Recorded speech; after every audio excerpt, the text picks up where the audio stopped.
bobroknya petugas bea cukai, dan hancurnya produk dalam negeri. KPK telah melakukan OTT terhadap 17 petugas bea cukai di Jakarta dan Lampung. Sebanyak 6 orang ditetapkan sebagai tersangka. Aksi mereka selama ini adalah menyelundupkan barang-barang bekas dari luar negeri untuk masuk ke Indonesia tanpa bayar bea. Praktek ini sudah lama terjadi, membuktikan bahwa mereka terlalu lama nyaman menikmati duit haram. Mereka mendapatkan setoran dari pihak swasta penyelundup barang sebesar 7 miliar rupiah setiap bulan. Mereka bahagia di atas penderitaan produsen dan pelaku UMKM yang jadi korban, karena dibanjiri barang murah dari luar negeri, yang masuk tanpa bayar pajak. Ganjaran untuk manusia model begini adalah hukuman mati. Atas praktik penyelundupan semacam ini, publik seharusnya tidak lagi sekadar muak tetapi murka. Lembaga yang seharusnya menjadi gerbang kedaulatan ekonomi, justru berubah menjadi pintu belakang bagi barang ilegal. Ini bukan sekadar pelanggaran administrasi. Ini pengkhianatan terhadap negara.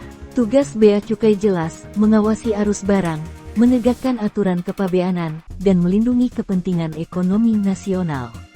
Namun yang terjadi justru sebaliknya. Barang-barang bekas dari luar negeri bisa masuk tanpa bea, tanpa pajak, tanpa prosedur.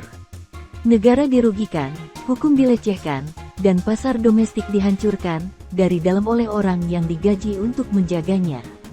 Dampaknya bukan teori ekonomi di atas kertas. Yang hancur itu nyata, produsen kecil, pengrajin lokal, pelaku UMKM yang sudah megap-megap bersaing dengan barang impor murah. Mereka kalah bukan karena kualitas semata, melainkan karena permainan kotor di hulu distribusi. Ketika barang ilegal masuk tanpa beban biaya, bagaimana produk dalam negeri bisa berdiri tegak? Ini persaingan yang sudah dirusak sejak awal. Lebih menyakitkan lagi, praktik seperti ini jarang bersifat insidental. Ia biasanya sistemik, berlangsung lama, dan melibatkan jaringan. Artinya, ada budaya pembiaran, ada rasa aman yang salah kaprah, seolah seragam dan jabatan adalah tameng kebal hukum. Selama bertahun-tahun mereka bisa nyaman menikmati uang haram, sementara industri nasional pelan-pelan sekarat. Retorika pemerintah tentang hilirisasi, kemandirian industri, dan perlindungan UMKM, terdengar kosong jika di pintu masuk negara, justru terjadi kebocoran yang disengaja oleh bandit amodal. Percuma bicara cinta produk dalam negeri, bila pagar ekonominya dijebol oleh penjaganya sendiri. Namun kemarahan publik tidak boleh diarahkan pada balas dendam liar. Negara hukum menuntut hukuman yang tegas, maksimal, dan memberi efek jera melalui proses peradilan yang keras dan transparan, bukan impunitas, bukan hukuman ringan yang bisa dinegosiasikan.